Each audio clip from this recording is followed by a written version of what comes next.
everyone. This meeting's being now. I'm glad I am unmuted when it starts to record. Welcome, everyone. It's great to have Andrew Malcolm here and some other members from the city just to get some information on the new exciting happenings and reimagining downtown Lethbridge and some of the many possibilities that we're going to be seeing, not only in the downtown, but in the whole core of Lethbridge. So I'm not going to give anything away, so I'm just going to hand it over to Andrew. And thank you again for everyone showing up and being involved in this conversation. Thank you. Thank you, Cindy, and thank you to yourself and to Dominica and Lethbridge Chamber for having me this morning. So I'm just going to share my screen. So I'm going to talk specifically around a new grant opportunity, which the Heart of Our City Committee has been very hands-on in developing, and that's the Reimagine Downtown Activation Grant. And then at the end, I'll touch on a few of the other grants that might play nice with this one and be able to be leveraged in different ways, or just completely separately you may have interest in. So bear with me on the presentation. We've developed this program very recently, and I threw this presentation together last night while watching the Avalanche beat the Golden Knights. So I'm maybe some spelling errors and other things in it, so bear with me. But I would like to go through a number of different things which are identified within our application guideline, which is on the city's website, and hopefully have plenty of time for any questions and answers for folks at the end. So a bit of an overview of the grant. The program is aimed to support businesses, entrepreneurs, organizations, and community-minded individuals, AKA everybody and anybody, in implementing initiatives, events, and/or programs that seek to activate vacant, underutilized, and underprogrammed private and public spaces and places safely with COVID-19 restrictions in mind within the downtown district. And so this is replacing the formerly known activity grant, and is in essence expanding its eligibility in terms of beyond just events and programs, and beyond just nonprofit organizations, therefore bringing in opportunities for businesses or individuals with creative ideas and ways to activate, again, underutilized spaces. The outcomes that we're looking for are really tied to the initiatives, events, and programs being proposed, aligning with the vision and direction of the Heart of Our City Master Plan. Now there's a link on the guideline to that document. It's 400 some pages, so I don't expect any applicant to read through that and try and match everything up. So I would really strongly encourage folks to look at the vision and the guiding principles. A couple of them are images here in terms of 24/7. I know that's an exaggeration, but we're looking for that full-time activation, evening hours, weekends, mornings, kind of really trying to expand the regular activity periods in our downtown. We were looking for opportunities to be welcoming and inclusive, and be open to everybody. And we really wanted to be connected to addressing the wants, the needs, and the pain points that were identified in a recent project completed by the Heart of Our City called the Downtown Personas Project. There's also a link to that document on the application guideline, and I'll go through that in a little bit more detail. So really what we're looking for are projects that transform vacant underutilized spaces, making them vibrant and accessible to the community, breathing new life into spaces, making them attractive, inviting, and safe, creating opportunities for people to connect with their local downtown, experimenting with fun and innovative ideas, showcasing the downtown area along with its businesses and organizations, enhancing sense of creativity, connection, and identity, being accessible to a large number of people, and we have to put that in the context of safety, understanding that the COVID regulations are changing on a regular basis, and the expectation is being put on the applicants to give consideration to how they're going to manage that and how they're going to manage the fact that those are likely to change over the coming days, weeks, and months. We want to encourage links between community, arts, culture, recreation, business, and tourism. This is really, we're trying to emphasize partnership and the fact that there's many synergies between these groups, and hopefully this will allow opportunities to capitalize on those synergies. And of course, promoting and growing local tourism in a way that celebrates public and private assets that we have in the downtown. So I mentioned the Downtown Personas project.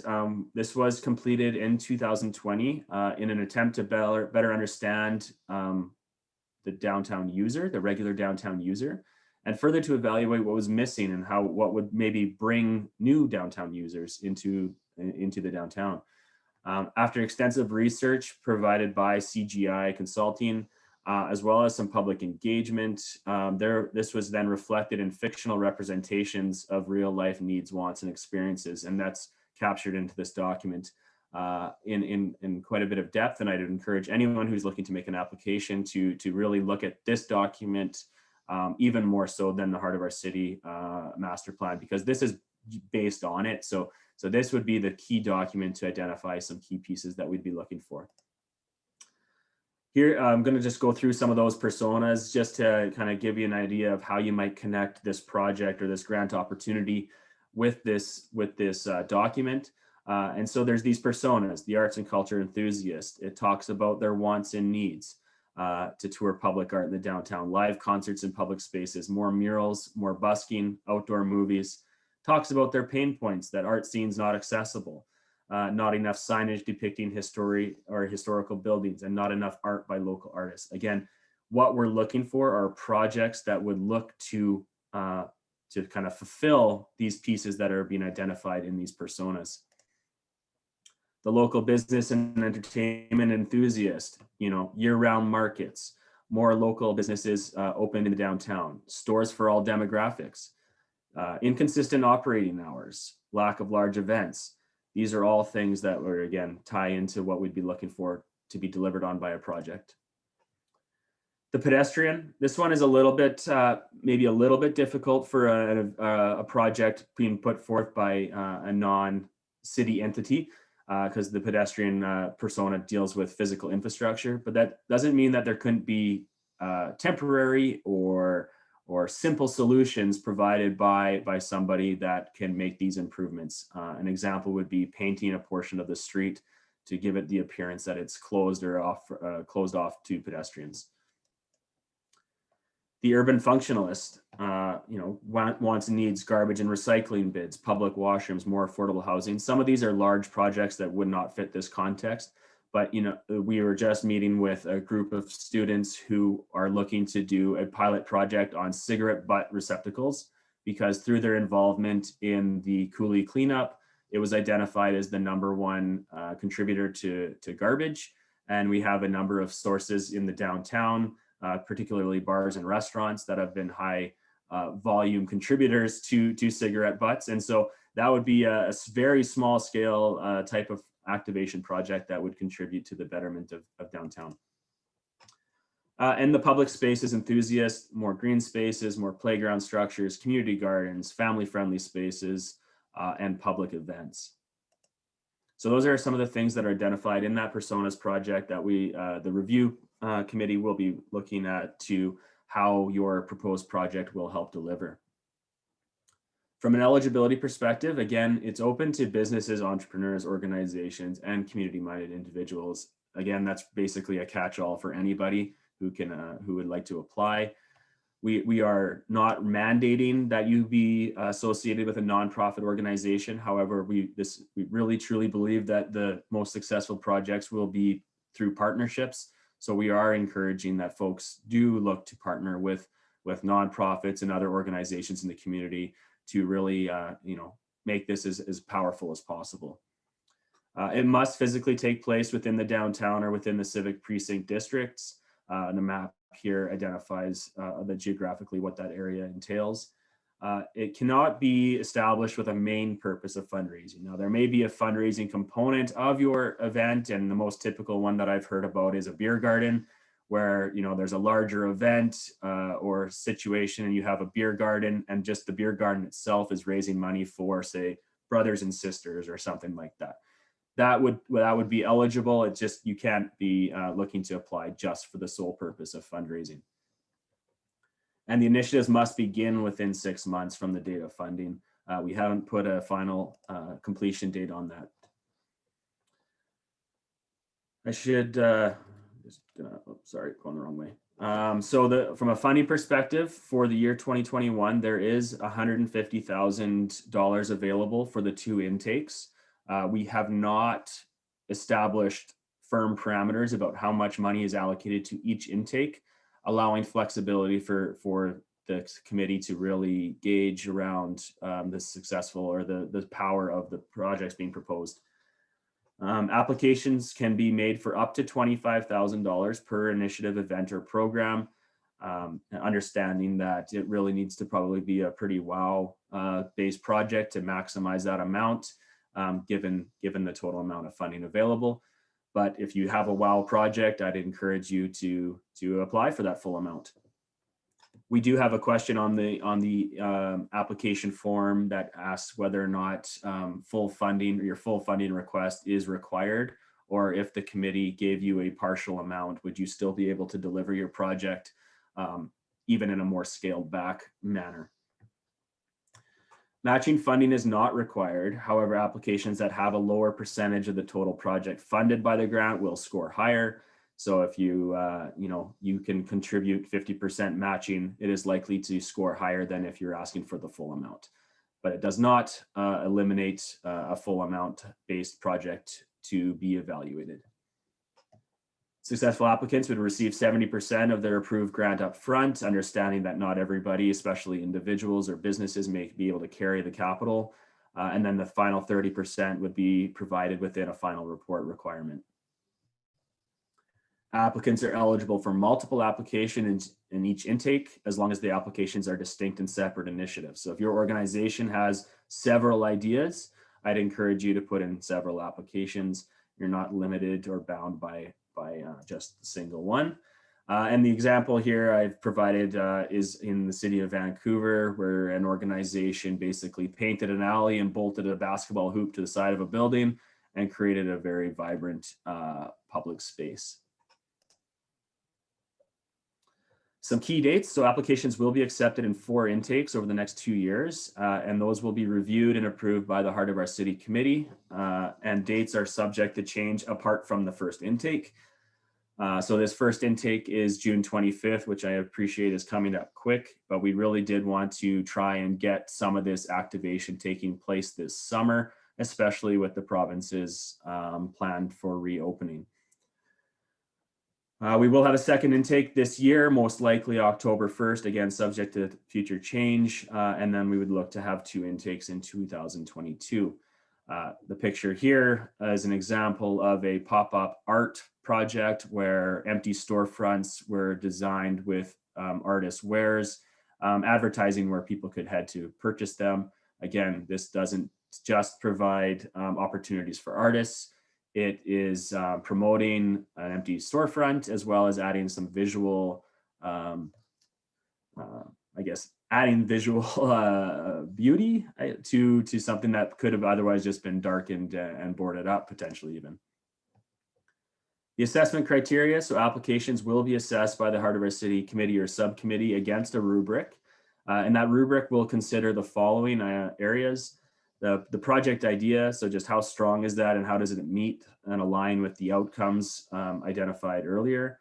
Safety, how is the COVID considerations being considered? Is there flexibility being built into the application so that if restrictions do change, that the program can still continue to be delivered? The budget, how much of that's that matching component? So is it 100% request? Is it a 10% request? And those will be rated accordingly. Community partnership and support. Again, we're not mandating that anybody has to partner, but we are strongly encouraging it. We believe that projects will have better outcomes if you do work more broadly in our community. Capacity, so what is the demonstrated capacity of the applicant or applicants to deliver a program? Do they have past successes that they can demonstrate, or is this a first time endeavor? Again, not to say that a first time endeavor will not be funded. We're just going to be taking that into consideration. And the last one is financial sustainability. Is there a demonstrated ability that this event or activity or program can sustain itself beyond this initial grant period? Again, if this is just enough to get it off the ground and then it becomes something that is a regular occurrence or ongoing in the community, that would rank higher in the assessment. The picture here identifies a pop-up shop, basically a vacant storefront with some very, very minimal upgrades, being able to turn around and activate it into something that attracts people into the downtown core. This could be private business, this could be art incubator, this could be many different things. The application process. So first, there is a grant application guide on the city's website. I encourage you to read through that. It has all this information that I'm going through today. And it also has a breakdown of the questions on the actual application form, as well as a link to the budget template. I'll just point out that that budget template has 2 sheets. One is if you're applying for full 100% funding, and one is if you're looking for partial funding. You only need to complete one based on the funding ask of your project. Second, there is a link to an open, to a digital application form. This is the unfortunate piece is that you can't save your progress in this. And so I'm really encouraging people to look through the questions on the grant application guide first, spend the time preparing your submission, and then just copy paste those in and submit when you're ready. Just before you press submit, there will be an option to upload the budget template, which we ask you to do, and then you press send. And again, on June 25th or shortly thereafter, the committee will review all of those applications. If you have any issues with that application process, as we are using a new technology or new database there, please just let me know and I'll do my best to get that addressed. Image here shows a really simple mobile chess set put out in a public space along with some chairs and some umbrellas. Again, just turning spaces that are currently not being utilized, adding a little bit of something to attract people in a safe and vibrant manner. So ideas. On the back of the grant application guideline, there is somewhere near 20 to 25 links. These are just to get people's ideas flowing. There are so many examples out there. If you spend some time on Google looking at ways to activate underutilized spaces, there are many downtowns that are doing and encouraging programs like this. I selected a few images here just to kind of try and give a wide variety of examples of different things that could be applied for. Top left here is a pop-up incubator, business incubator in Hamilton, where again, it's just basically a basic empty space. No physical upgrades. They hung some banners from the roof and rolled in some desks, and it is now creating, business incubation, new ideas, which would hopefully stimulate into those businesses and folks moving into individual brick and mortar down the road. The center picture on the top is the simple activation through lighting and some programming of an empty space. And there's many of these, Rotary Plaza being one in front of CASA, empty parking lots, Festival Square. There are many different Galt Gardens, Pergola. There's lots of options in the downtown where something like this could take place, either on a one-time event or on an ongoing basis based on your capacity to do programming. The top right image is an example of an outdoor market. Obviously, the people are probably fairly familiar with the downtown farmers market, but there would be opportunities to bring all sorts of different markets into the downtown space, whether that be artisan, makerspace, or other. The bottom left is basically a pop-up or a temporary skating surface for the winter. I really want to encourage people to think year-round for their applications. Again, we're looking for activation of all times. The fact of the matter is we live in a winter climate, and 6 to 8 months of our year are pushing on unbearable. So what can we do to be bearable? Get people activated, getting downtown, supporting businesses, and creating a safe space. This example, I guess, second from the right on the or second from the left on the bottom, is an example out of Calgary. It's called a container park. Basically leveraged an empty parking lot by putting a couple sea cans, a stage, and created ongoing programming. And there's a link in the document to that project. Second from the left, so now I'm on second from the right, just a program around landscaping and planting. So it could be as simple as a group looking to make plantings in an area where there could be a beautification effort. So that was a really low hanging fruit, small application idea. And then the far right is an example that this program still very much supports events. So the former activity grant was exclusively to events and festivals. And we want to let folks know that they can still apply for events and festivals through this grant, albeit just that extra level of care and consideration for the COVID restrictions and the ability for large groups to gather, which is, something to consider through all of these applications. So that's the very quick run through of this grant program. I really just wanted to hit the highlights, and allow the opportunity for folks to ask any questions they might have, or even maybe take this as an opportunity to potentially explore some partnerships between folks that are thinking of applications, and maybe there's some synergies between your ideas. So with that, I will click mute, and Dominica, I don't know how you or Cindy would like to manage the question, but I'll turn that over to you guys. Well, thank you, Andrew. That was fantastic. And I love your last picture. And if there's any way we could have a piano put somewhere downtown on the street, I would be there to help support somebody to make that initiative work. It's always been, I'm a pianist, and it's just one of the things I've always loved about some of the other communities is outdoor piano. So if that's somebody's gig, let me know. We could see what we could do with that. Any questions or comments, please, you can either put your hand up, we can check the participant list, or I think we have a small enough group that I can see just about everyone. So we could unmute if you want to. The Owl had a piano outside this morning when I walked by. I don't know if it's going to be out there permanently or not, but as of like an hour and a half ago, they had one sitting out on 3rd Avenue. So. Oh, very cool. Okay, good to know. Thanks, Nick. Any thoughts or any ideas that come to mind? I just had a question David, for please go the ahead. June 25th date. We are going to apply for that for LEMF. I just wondered when the decision would be made on that for funding. I actually, so we have the next day tentatively booked to review. So we are going to try to turn it around as quickly as possible. Again, we really want to see activity in July and August.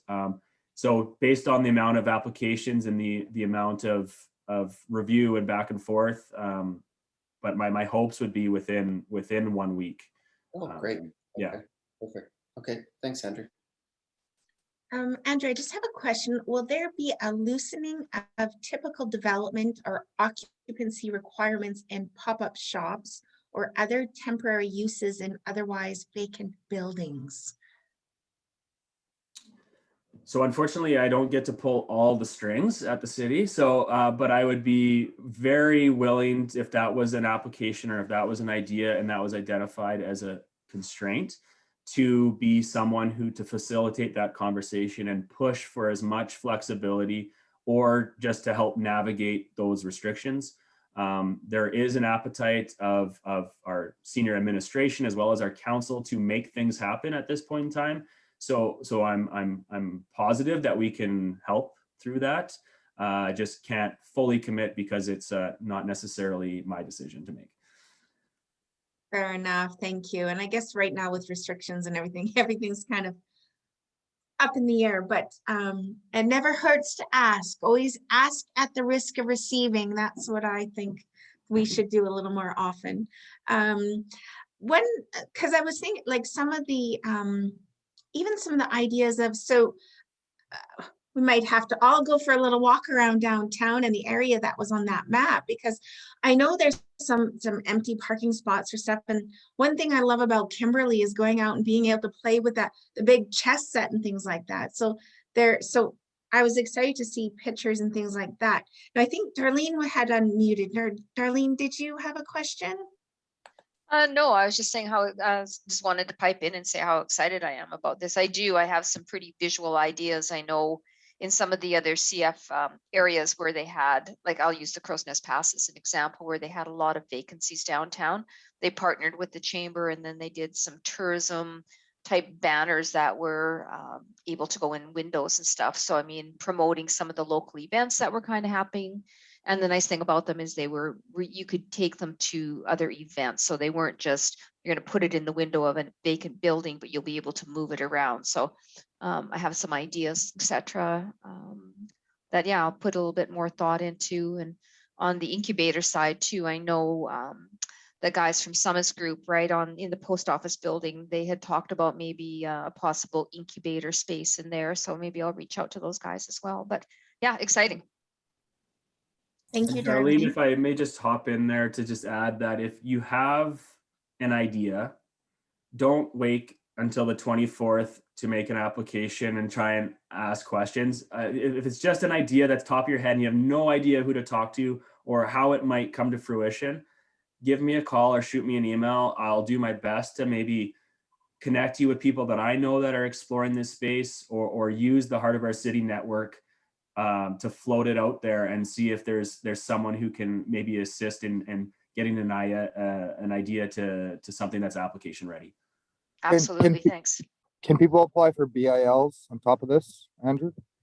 Yeah, so sorry, I didn't touch on that. The city does have a host of other grants that apply to the downtown. There's the business improvement loan, our urban property improvement grant, and even the patio support grant. So we would look to be leveraging as much dollars as possible. So again, if there's if you reach out early enough to me, I can help identify how we might be able to leverage other pools of money. And then also, we can also reach out to folks like EDL and the Chamber and the BRZ who know about other grant programs out there. You know, one that's top of mind for me is the Community Foundation's Healthy Communities Initiative right now. They're all about activating public space. So there could be a amazing joint application to, again, bring more and more dollars to your initiative that's not necessarily out of your bank account. Now I see we have a couple hands up, so I want to make sure we get to you as well. So Darren, did you want to go? Yeah, great. Thank you, Cindy, and thank you, Andrew, for the presentation. I'm not wearing the Galt Museum hat on today. I'm wearing the Friends of the Galt Museum hat, which is our not-for-profit organization. And one of the projects that we have been sort of thinking about, and I guess this is sort of a clarification about what is downtown, we've been looking at developing the potential of developing a community garden inside of the fort, which would address food insecurity for members who call the downtown home, and to build capacity for gardening, and then the proceeds from that garden would be returned to the community free of charge. I guess, you know, two questions, you know, would the downtown, would that be considered, you know, too far out of bounds? And as the Friends of the Galt, would the optics be too close to being the Galt Museum, even though we are part of boards and commissions? So those are my two questions. Darren, I'll address the second one first. No, it would not be too close. In fact, we have not drawn a line between who can apply and who can't. We just want truly good ideas to be able to take off, regardless of who they have. So that part would not be an issue. Andrew, can I jump in here quickly? Yeah. Sorry. I have a donor who will fund community gardens right now, so you may be able to skip this whole grant, Darren. I'll connect you. There's a organization looking to build some food security across the city, and we're working on 4 community gardens at this time. So, and they seem to be willing to spend more, so you may not even need to worry about this grant. And I put that out there for anybody who's talking about community gardens. They are very eager, so. Yeah. Well, thanks, Lori, Darren. I'll let Andrew finish, but Lori, you were next with your hands up, but I'll let Andrew finish. Yeah, so I mean that's part of this. The reason why we should have these conversations is because there are lots of different grant funding sources out there that could be either better suited or actually help to be leveraged. So without that information, Darren, my comment was going to be that the fort would be outside of what we call the downtown boundary. We typically think of that west side as the top of bank of the river valley. However, since the Galt is in the downtown, and if you could clearly demonstrate the relationship between the two and how attracting people in the community garden is benefiting the downtown, whether providing food to those in our downtown population who don't have access and the return of funds to something in the downtown, I think you would have a strong argument that the committee would probably give consideration to. So that would be my comment. And again, if now you can get the community garden paid for from another grant, and then that activation or that connection piece is what you could use this grant for, that seems like a great idea. Hey, Lori. And I'll just clarify, it's not even a grant. It is like literally we have money we will give to anybody who will build a community garden. And so you have no reporting, no application or anything like that. So I'll reach out, Darren, and connect you to this organization. I guess they used to give a lot of money sort of overseas for food security, and they want to focus on local now. So great opportunity there. I just want to mention for everybody here, I know I've talked to a few people that are in the participant list. There's been some confusion. People weren't aware that events that were in the downtown could apply for the community event support grant through the city. So over the last while the heart of our city was on hold, a few groups had contacted me and thought that they were ineligible to apply for that city event grant. And so I have clarified that no, actually community event support grant is for any event within the community, including the downtown. And in fact, we've worked very closely with the heart of our city event grant over the years to make sure groups are benefiting from the best fit. So at this time, I just want to let everybody know that that one still exists, and it normally has 4 deadlines a year, but because of the COVID restriction changes, we'll be doing a larger notification to the public, but we just opened it up to being a rolling grant right now because we'd rather see events start taking place as soon as possible rather than waiting till our next deadline, which is July 31st. So if people are planning something and it's maybe smaller or it's not a fit for this program that Andrew's mentioning, or they're just needing, you know, some money and need to know quickly, our turnaround to score and let you know is generally within a couple days. But it does have a limit of $7,500, and that would be matching. So it's like the old heart of our city, where if your total event budget is under 1,000, you can ask for 100%. But once you hit that 1,000, you're looking to find matching dollars.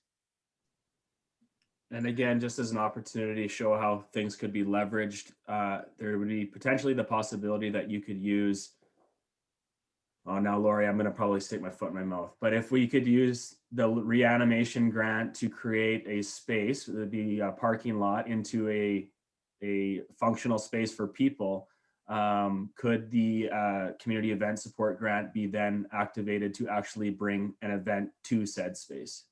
Yeah, as long as the reactivation grant isn't used as the matching component, but you could use both grants towards something bigger. So leveraging them both, but you just couldn't use that as matching towards a community event support grant. So there still have to be money coming in either from cash on hand, sponsors, donors, other grants, whatnot. But I can definitely generally help people to try to find other sources of income if they're struggling with that. That would be great to include in our one of our newsletters, Lori, just so people know that it's a rolling application right now. Because I know we were very fortunate. You're the first group to find out. We haven't actually announced it yet, but it is. So that's part of the reason I was here today, is I want people to know. get in an application. And actually, I'll put in the chat the link to the grant too for anybody who's interested in that. Perfect. Because I know we were able to access a part of that grant for our Mental Health Awareness Day. And it really made a difference to make sure that we were able to get a strong reach for attendance. So thank you for that. And it's great to know that it's still up and running. So thank you. Anybody else? Just a question. Oh, Sean, yeah. There was an event downtown with the concert, I think last year, the year before. Do you remember what that was called? It was by it was right by the city hall, the church there. You guys closed off, the street was closed off for the night. I think that was Wide Skies, and actually Mike Spencer, I see he's on the call. I don't know if if you have a specific question, he might be best actually to respond. Well, I was just gonna say, like, that event and something like Oktoberfest, when parts of the streets were closed off. I think starting with those events and flooding people downtown to those will just help create all the other initiatives that come along, right? It's that culture of, yeah. So those were definitely events that were absolutely fit the mold of the former activity grant, and again would continue to be eligible for this grant. Just the complexity of today is that, how do you manage how many people and the restrictions, but 100% eligible if you as an organizer can manage those requirements. And I agree, those are the most vibrant events that we definitely. I have a quick question about that then. How hard is it to say close down Festival Street? Like, how much notice do we need to give? How much, and maybe that's too aggressive, the entire block, but just, for some of these ideas, just so people know it's achievable. It is achievable. But every road closure involves some level of engagement with the businesses on that block. So it really depends on which block it is and how much of the block you're looking to close. But that's something that if you want more details on a specific street or road, just reach out. We can facilitate that with our transportation department, just like we do for Farmers Market and for some other parades like Pride Fest parade in past years. So definitely possible, and we would help you with that.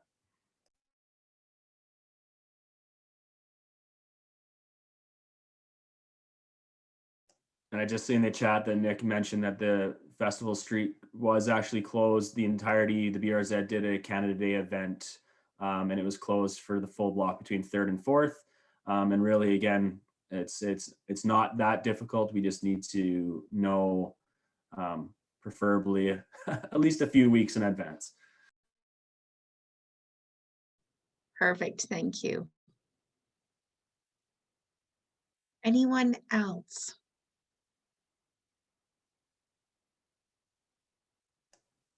And Cindy, the one piece I'll just add, because I do know there's some familiar faces here. I shared an email with past Heart of Our City activity grant recipients. Okay. Those recipients from 2020, which would have been awarded at the end of 2019, we have basically been allowed those grants to keep rolling forward until such time they can hold the event that they previously wanted to do. And so that rolling forward will end at the end of this year. And so, please look to host your event in whatever capacity you can, or just let me know that, hey, it's not possible. But that is separate from this. So if you received a previous approval, you retain that approval, and you can again apply for a different idea through this grant. Or if you think that this one is a better fit or allows more money to be available, you can put in an application for this one. And if you're successful, then we would basically award you the one that had better financial impact to you. So it's not a replacement, it's not that you have to reapply, there's options there. And please, if you have more questions on that, just reach out. Perfect. Now, Lori, your hand is still up. I want to make sure that we got everything that we. No, I did want to add one. I just wanted to add one thing. I'm just putting it in the chat right now. Okay. Andrew had mentioned the Canadian Healthy Community Initiatives Grant, which is federal funding. There was $31 million, I believe, set aside for sort of 3 pillars as COVID recovery for communities across Canada. And I'm putting the link in the chat. And I just want everybody to know that I'm on the scoring committee for Alberta projects, and we've already had round 1. So I have a very good idea of sort of what was successful, what was not successful, what sort of brought projects over the hump with in the competition with the scoring and whatnot. So I am allowed to support applications as long as I recuse myself from the scoring of those applications. So if there is anybody locally who is looking at this and wants to chat about it, we can set up a meeting to talk about sort of some of the things you may want to do or consider if putting in an application. But as Andrew mentioned, part of it is activating spaces. And there was not a lot of unique and creative applications that way in round 1. And that was one of the things I think we were all as a scoring committee a little disappointed in, is it was an opportunity to think big or huge or creative or bizarre or whatever, and it will fund up to 100%. So if there is something strange or wonderful or weird that you want to talk to Andrew about, you know, that there is a possibility in the downtown, I actually would say the stranger probably the better, actually, because they really want to see this be innovative and they want to see it be available to the whole community. So our downtown is a perfect opportunity to look at how we use spaces and what's in those spaces. And Lethbridge was not very successful in round 1. So I'd like to see more of Lethbridge's things in there. They have released what got funded in round 1. I'm just quickly looking. I can't remember if it's on that page I posted. Anyways, there is a link and I can send it to you, Cindy, to share it with everybody so people can have a look at what was founded in round 1 across the country. And it may be a good opportunity to steal some ideas from other communities. And the deadline for that is the end of June. I can't remember the exact date. So there is still a little bit of time left. So feel free to reach out if you have questions about that specific grant and putting in an application. Well, Lethbridge, I think that's a challenge. We need to be creative. We can do, what was your word? Different? No, it's not strange. What was it? Different, strange, whatever. We can do it. Innovative. Innovative. Creative. Creative. Take those things you've seen elsewhere and we're just like wowed and stopped by, and that's what we need. We don't need the same. I don't know. There's a lot obviously that you see where it's sort of the same thing, and I think that was part of the problem, was a lot of communities that did put in for very similar projects. So then you have to draw the line. Are we going to fund all of these, or are we just going to cut these because, you know, they're lacking whatever? So innovation is good. Perfect. Perfect. Excellent. Looks like Terry just sent you a message. That's awesome. Great. All right. Well, we have, you know what? We have a great group that's getting along. I think this is lovely. We can get creative. And Erin Crane smiling. I love it. Look at her smile. We got thumbs up from Chris. David, you unmuted. Did you want to say anything else? I just had I just have one more quick question for Andrew. With regards to the Heart of the City rollover, I know we had already got our deposit. I just wondered, with the money that we spent for like our artist deposits, would that be considered rolled into the new initiative then? Like, would that come off the top?